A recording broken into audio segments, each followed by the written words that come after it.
what's up, guys? It's Jose Huscanga here. I'm with my good friend and pal, Kevin Shelton, or as you all better know him as, Envision OPG One Piece gameplay. Today I'm here to talk about my Kozuki Oden deck profile.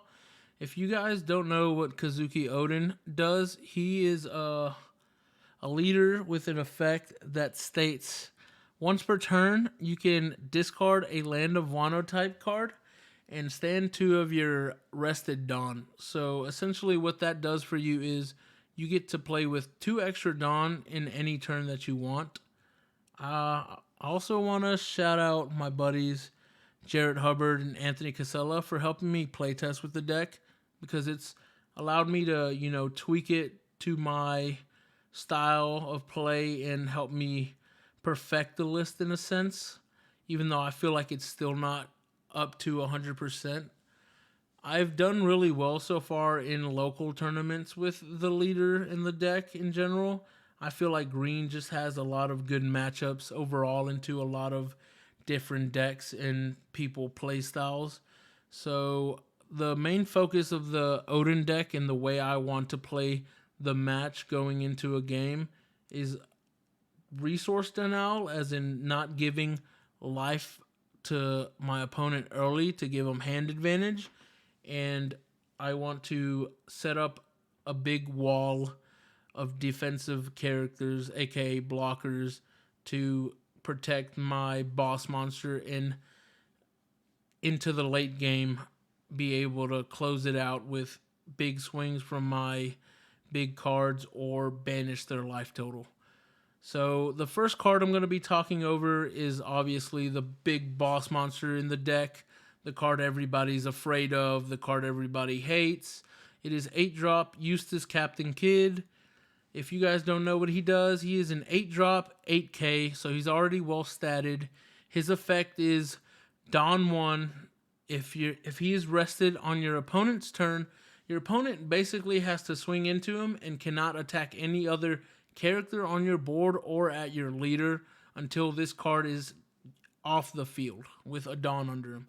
So he just creates like a force field around himself that makes it to where your opponent can't swing at anything else.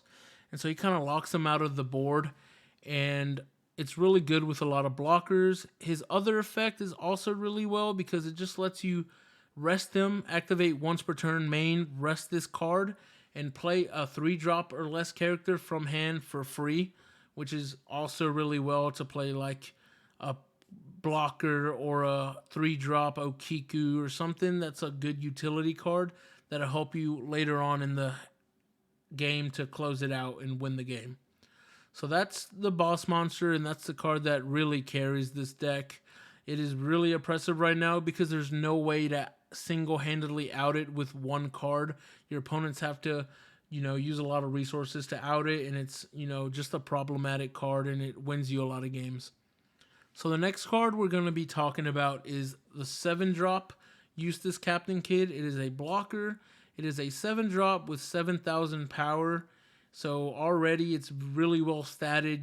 It can hit big numbers. It can block big numbers. It's easy to counter out of and protect it.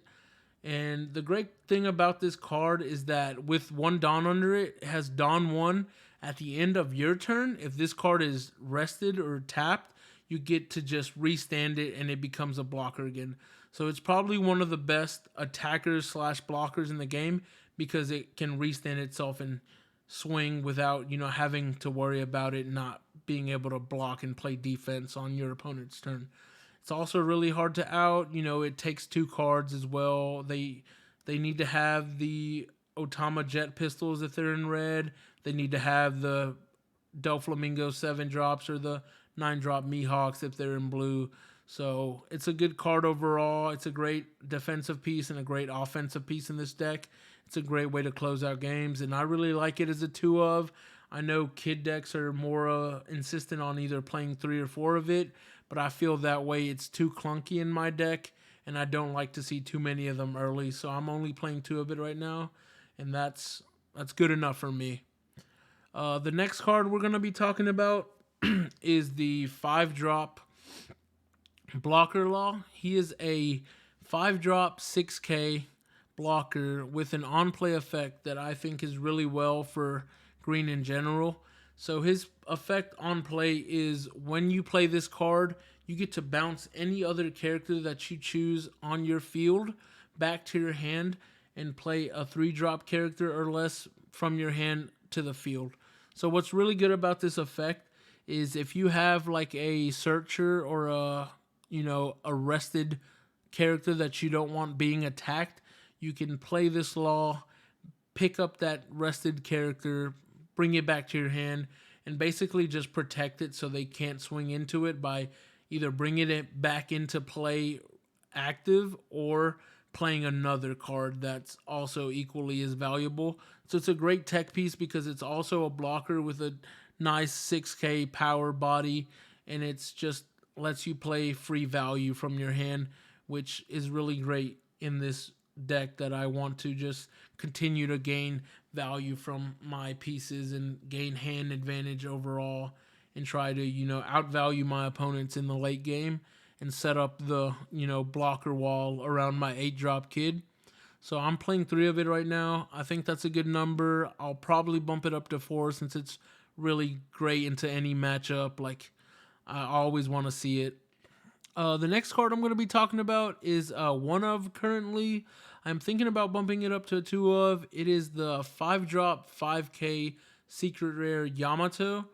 The effect of this card is just really powerful into certain matchups. Like, it's really great against red and purple.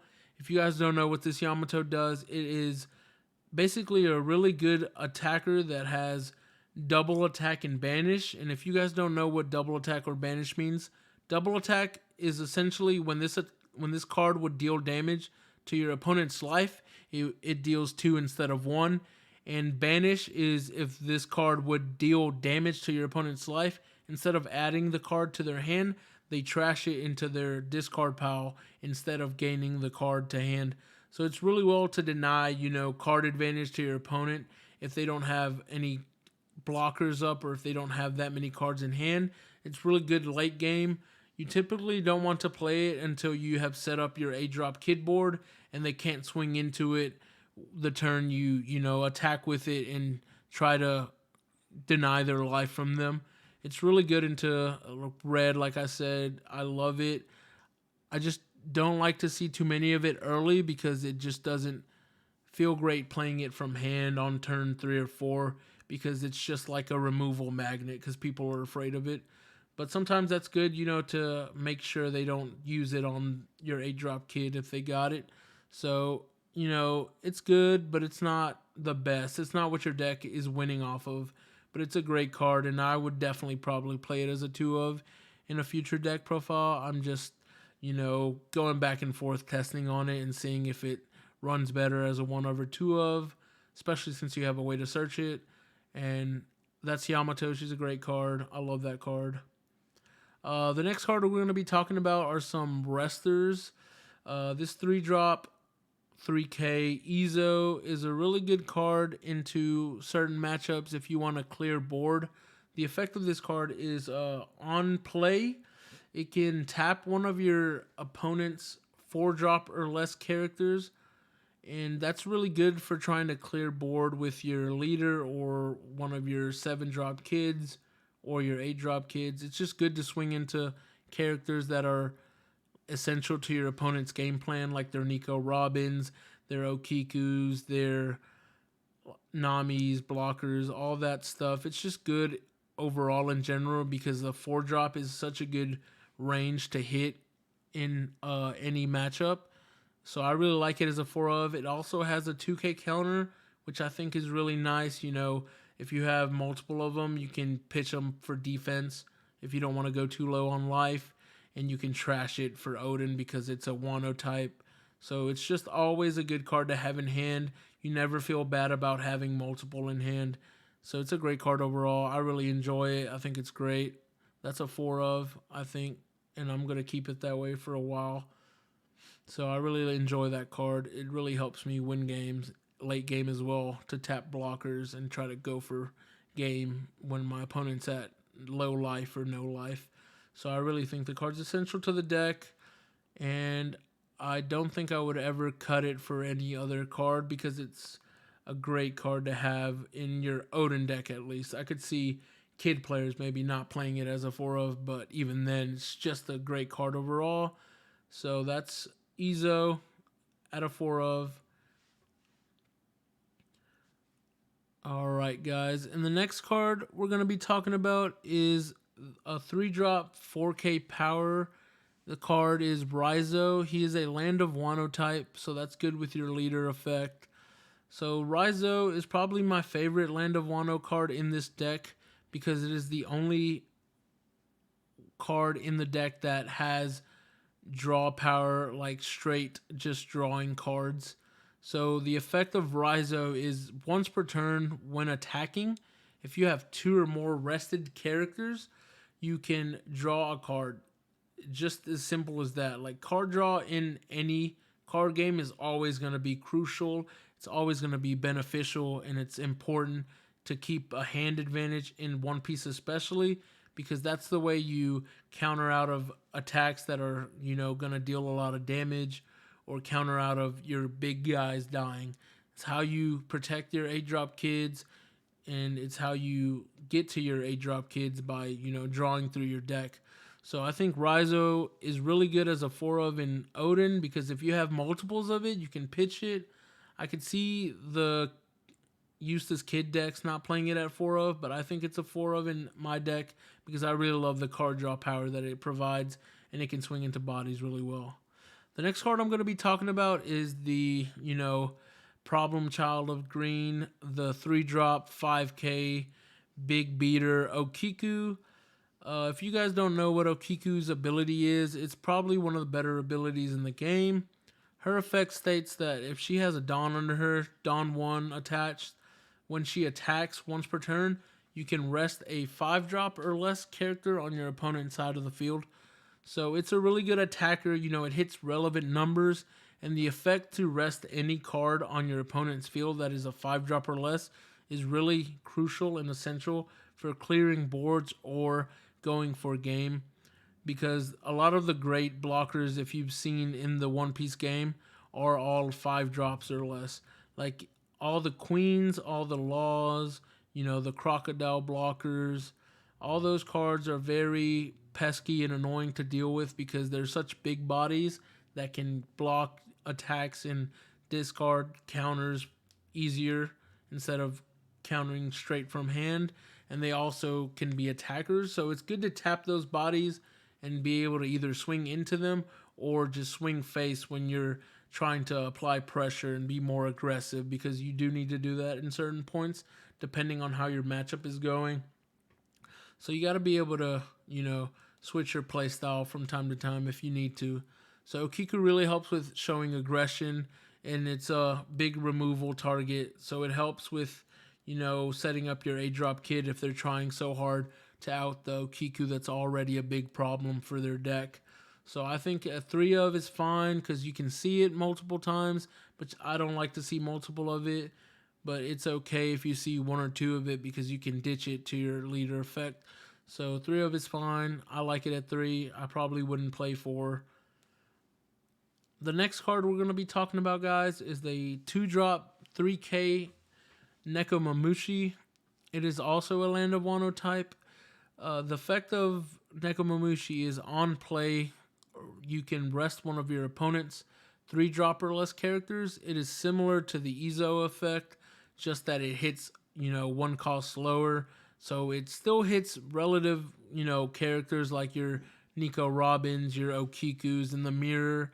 It hits your searchers, your chump blockers for trying to close out game.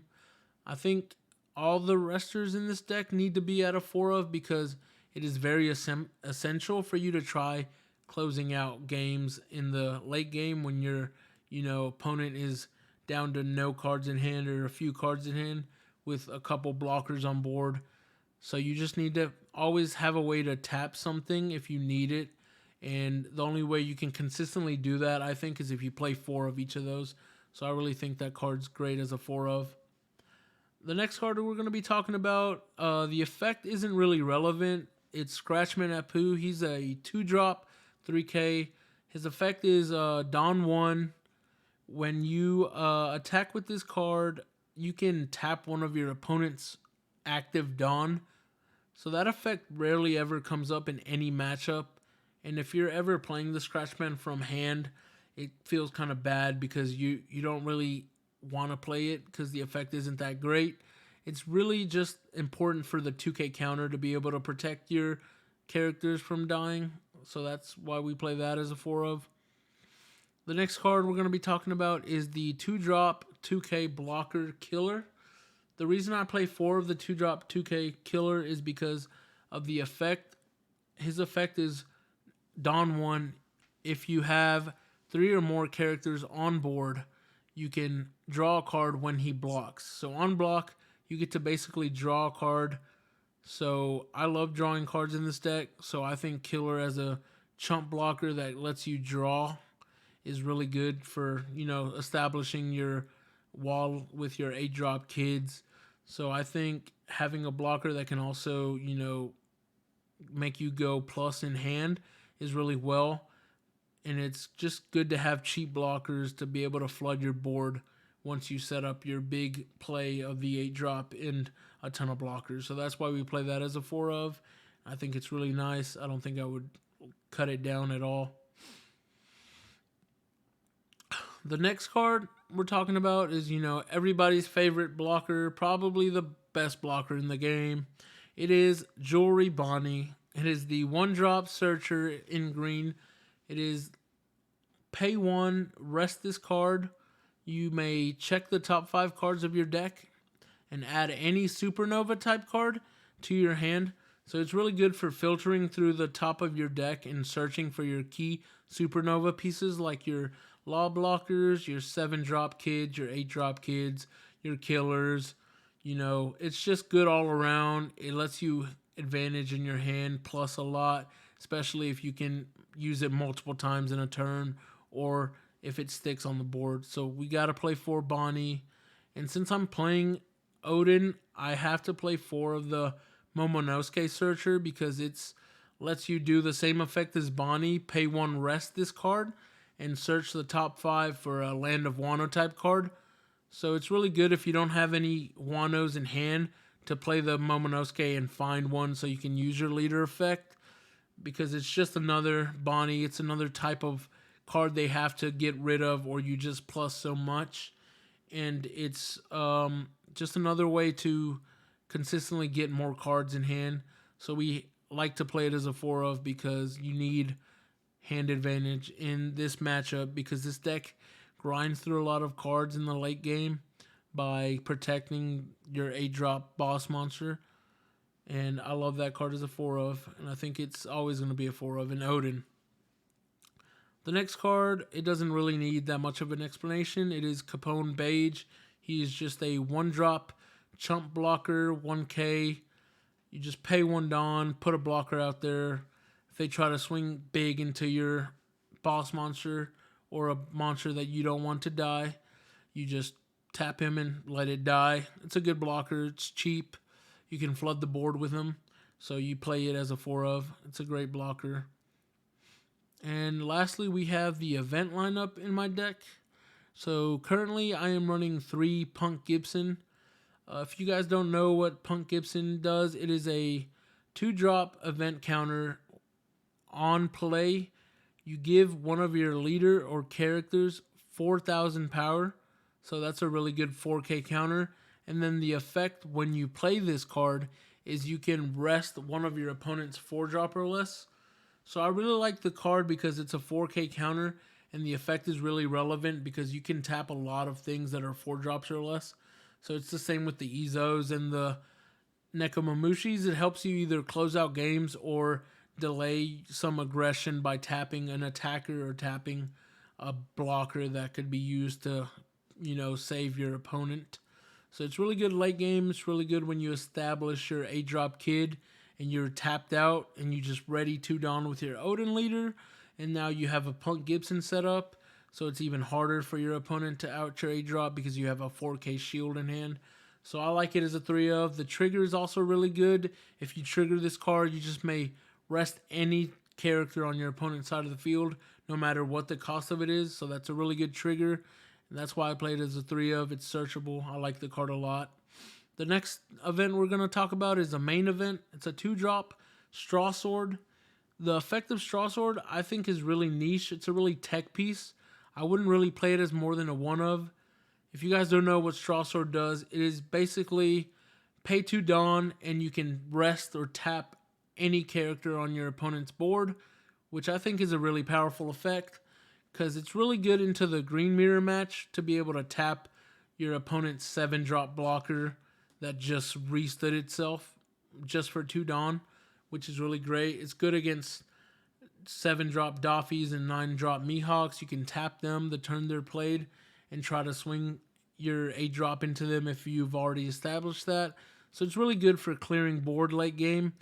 And the trigger doesn't come up, but it has a decent trigger to play a 2-drop or less Supernova from hand. But I probably would not recommend using the trigger ever because you'll probably need it later on in the game to tap something important to try to either close out the game or tap an annoying card on your opponent's field to try to kill it. And the next event and the final event we're going to be talking about is the Paradise Waterfall. It is a Land of Wano type event. The effect of Paradise Waterfall, it is a counter event. It is a 1-drop, so it's a 1 cost. When you play this event, you give one of your leader or characters plus 2,000 power, and then you can restand one of your rested characters. So that card's really good. It's really tricky for situations where your opponent has to swing it into something to try to get it off board, and you just 2k counter it and then restand it. So you protect it the 1 swing, and then they can't swing into it again. It's really good to protect like your Okikus, or it's really good to just get double blocks off with like your 7-drop kid or your 5-drop law blocker. You just block with them, pay 1, give it 2k and restand it. So you have another block, or you just don't let them swing into it again. So Paradise Waterfall is a good card. I like it as a 2 of. I don't think I would play more than 2 just because it could be weird seeing multiple of it in hand. I'd rather see the Punk Gibson in hand overall more because it's a stronger card, I think. But it's still a good card in general. And that is the last of the deck profile. That is all 50 cards. If you guys want to take a look at it, let me know your thoughts. I'll pause it now so you guys can see the whole deck as a whole. And like I said, it's been running really well for me in locals. I am currently undefeated in tournament play with it. I think the deck runs really well into most matchups. It just depends on, how consistently you can get to your 8-drop board without, having so much pressure on your life total to where you can comfortably play your 8-drops and, set up a big board that they have to deal with. And I've had a lot of success with it, and I think it's a really good deck. And I'm going to continue to play it for a while, and I hope it, continues to give me good results. I really like the deck a lot, and I hope I continue to do well with it. Thanks, guys, for, listening and watching in. And subscribe, like, and all that stuff to my buddy Kevin, Envision OPG. He's really trying to grow the community out here in our local area. And peace.